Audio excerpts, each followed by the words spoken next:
વાગરા વિધાનસભા ભાજપનું સક્રિય કાર્યકર સંમેલન યોજાયું। મોટી સંખ્યામાં કાર્યકર્તાઓ ઉપસ્થિત રહ્યા।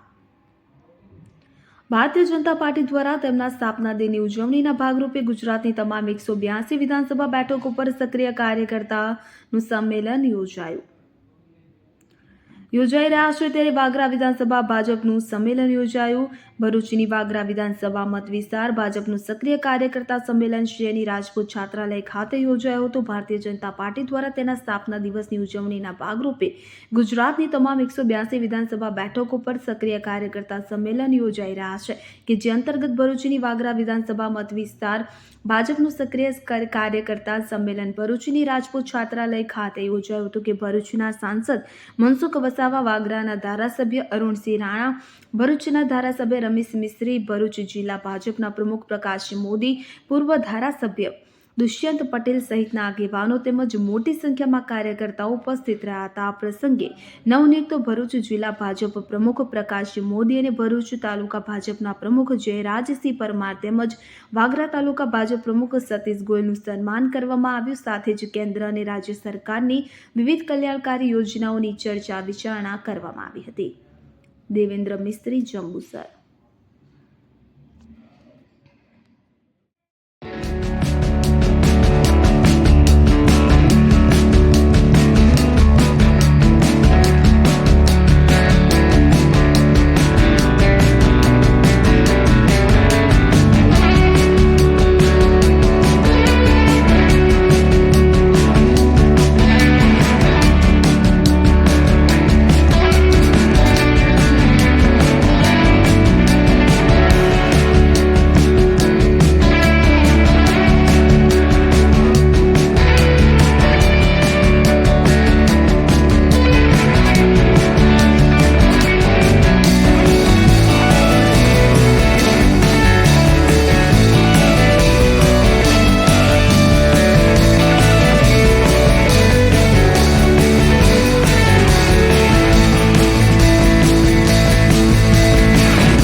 પાર્ટીમાં જે નાના કાર્યકરથી લઈ અને ઉચ્ચ સ્થાન પર વ્યક્તિ બિરાજી શકે છે એનું એક ઉદાહરણ આપણા માનનીય વડાપ્રધાન શ્રી નરેન્દ્રભાઈ મોદી છે કે જેઓ પણ એક કાર્યકર તરીકે જોડાયા અને કોઈ સ્થાનિક ઇલેક્શન લડ્યા સિવાય સીધા મુખ્યમંત્રીનું ઇલેક્શન લડી શક્યા અને ભારતના વડાપ્રધાન તરીકે લોકસભાનું ઇલેક્શન પણ લડી શક્યા અને અત્યારે બિરાજમાન છે। એટલે આપણી પાર્ટીમાં દેર છે પણ અંધેર નથી, એક ઉત્તમ દ્રષ્ટાંત છે। આપણા ભરૂચ જિલ્લામાં પણ વિકાસના અનેક કામો થયા છે। હમણાં જ કીધું એ પ્રમાણે આપણી પાર્ટીના આપણા વડાપ્રધાન અને નવી પાર્ટી અનેક રાજ્ય અને દેશમાં આટલા સર્વોપરી સ્થાન પર બિરાજમાન હોઈ શકે। એના પાછળનું મુખ્ય કારણ જે છે પાર્ટીના મૂલ્યો, પાર્ટીના સિદ્ધાંત, અને જ્યાં સરકારો છે, રાજ્ય સરકાર કે ભારત સરકાર કે જ્યાં નગરપાલિકા છે, તાલુકા પંચાયત કે જિલ્લા પંચાયત, જ્યાં આપણો પારદર્શક વહીવટ છે, વહીવટની અંદર એને પણ આપણે જાળવી રાખ્યું છે. ઠીક છે કે ત્યાં નાની મોટી કઈ ક્ષતિ હોઈ શકે, પરંતુ આપણે સૌ કાર્યકર્તા પાર્ટીના મૂલ્યો અને સત્તામાં બેસીને આપણે પારદર્શક વહીવટ જે કર્યો છે એનું આજે પરિણામ છે. આજે અહીંયા મારા અગાઉના વક્તાઓએ પાર્ટીનું જે શૂન્યમાંથી જે સર્જન થયું છે, એક વટ વૃક્ષનું નિર્માણ થયું છે, એની બધી જ વાતો અહીંયા કહેવામાં આવી છે. પાર્ટીની સ્થાપના, પાર્ટીના મૂલ્યો, કેવા સંજોગોમાં પાર્ટીના કાર્યકર્તા કામ કર્યું, ને સત્તામાં આવ્યા પછી કેવા કેવા કામો કર્યા છે રાજ્ય સરકાર ને ભારત સરકાર. એક કાર્યકર્તા તરીકે આપણને બધા લોકોને 3-4 બાબતો મુખ્ય ખ્યાલમાં આવે એટલા માટે તમને કહીશ કે આપણી પાર્ટી તો ભારતીય જનસંઘના નામે 1951માં શરૂઆત થઈ ચૂકી હતી. આપણી તો 51 થી 80 આવતા સુધીમાં તો આપણે 1977માં જનતા મોરચામાં ભારતીય જનસંઘને વિલીન કરીને આખા દેશને ઇમરજન્સી થોપીને જેમણે કેદખાનું બનાવ્યું હતું એવા ઇન્દિરા ગાંધીને પદ પરથી હટાવવા માટે ઇમરજન્સીમાં જેલમાં રહેલા જનસંઘના નેતાઓ અને જનતા પક્ષના નેતાઓ બે ભેગા થઈને જનતા મોરચાની રચના કરીને 1977ની લોકસભાની ચૂંટણીમાં આપણે ઇન્દિરા ગાંધીને આ દેશના શાસન પરથી હટાવી દીધા હતા. અને વિદેશ પ્રધાન તરીકે અટલ બિહારી વાજપેયી, પ્રધાનમંત્રી મોરારજીભાઈ દેસાઈ, માહિતી પ્રસારણ મંત્રી લાલકૃષ્ણ અડવાણી. આ કાર્યક્રમ વર્ષોથી યોજાય છે. આપણે બધાને બેઠા હશે, નવા કદાચ કાર્યકર્તાઓને ખ્યાલ નહીં હોય, પણ વર્ષોથી યોજાય છે. અને શા માટે આ કાર્યક્રમ કરવાનો?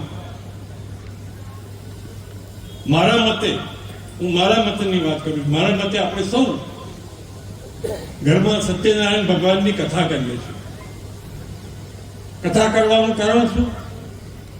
વાર્તામાં તમે જુઓ તો કઠિયારો પણ એનું એ છે, સત્યનારાયણ કથામાં વાર્તા પણ એની એ છે. તેમ છતાં દર વર્ષે આપણી આસ્થા પ્રમાણે આપણે કાર્યક્રમ ઘરમાં આપણે કરીએ છીએ, કથા કરીએ છીએ. એ પ્રકારે એટલા માટે કે નવું જ ઘરની અંદર બાળકો છે એના પર આપણા સંસ્કાર વધે. ધાર્મિક આપણી શું શું પ્રિવિલેજીસ છે, આપણને શું શું કામ આવે છે, આપણે કેમ કથા કરીએ છીએ, તો એ આપણે આવનારી પેઢીને ખબર પડે છે. એવી જ રીતે ભારતીય જનતા પાર્ટીના સ્થાપના દિન કેમ અને સ્થાપના દિન નિમિત્તે આપણા ભારતીય જનતા પાર્ટીની આખા સમગ્ર ગુજરાતમાં તાલુકા દીઠ, મંડળ દીઠ સક્રિયતા સભ્યને આજે સ્નેહ મિલન હતું. એમાં ગુજરાતના દેશના વડાપ્રધાન નરેન્દ્ર મોદીજીની કામની ખુલ્લેઆમ ચર્ચા કરી અને મોદીજીના નેતૃત્વમાં, ભૂપેન્દ્ર પટેલ સરકારના નેતૃત્વમાં ભારતીય જનતા પાર્ટી કેમ મજબૂત બને, તાકાતવાન બને, એવી માનસિકતા અને કાર્યકરોનો જે વિશ્વાસ છે એનો આજે મને કહેતા આનંદ થાય છે.